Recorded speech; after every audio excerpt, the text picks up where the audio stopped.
Today I'll be using dyes, and the universal set of colors is magenta, yellow, bright blue and black. And this sketch I'm going to paint on jacquard silk, which you may be familiar with. No pre-drawing this time and no resist or gutta, so it's freehand painting again. As you can see, the dye doesn't spread very quickly on this silk, especially on dry silk, because I didn't rinse it before painting. But if I had, the dye would have probably spread out faster. The idea for today's painting is a flower. Actually, I don't know which one. Probably a poppy. As always, I'd like to make the image painterly so that there are variations within the color and value.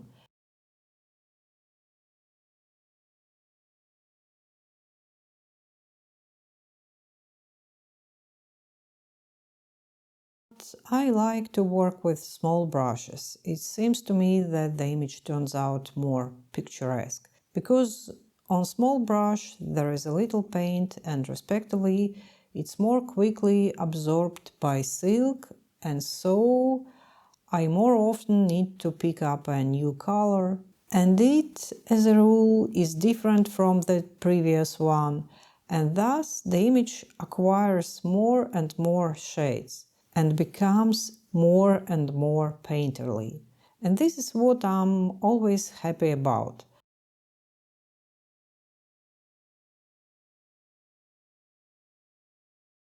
At first glance, it may seem that the color is distributed chaotically, but I try to make some petals warmer in color, some cooler, and of course it's desirable to create a tonal contrast, so that there were both light areas and dark. More liquid dye spreads better, and where it didn't flow and left white empty places, I can feel myself with the brush.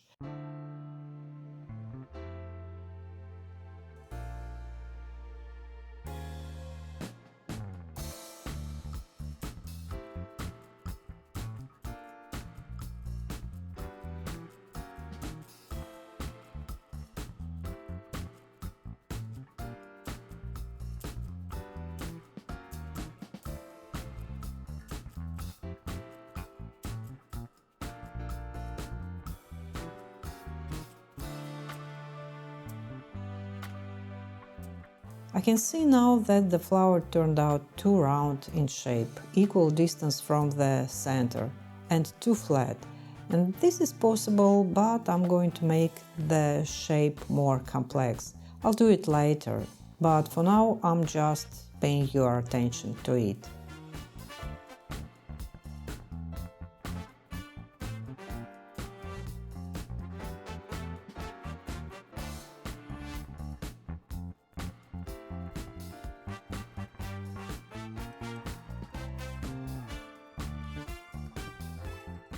Now I'm trying to smooth out some of the spots, and just with the wet brush I'm kind of bringing them together. Then gradually they will merge a little bit, so some areas of the flower will be smoother and others will not.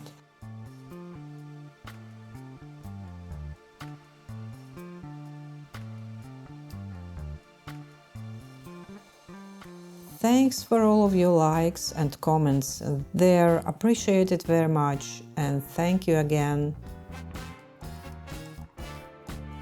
With these dark spots the flower looks more interesting. Ideally, this is how I could leave it, but as always I can't stop in time. There's a risk that while the silk is wet, all the spots might shift, so you can dry it with a hairdryer. Well, my flower turned out quite expressive and a bit dramatic, but why not?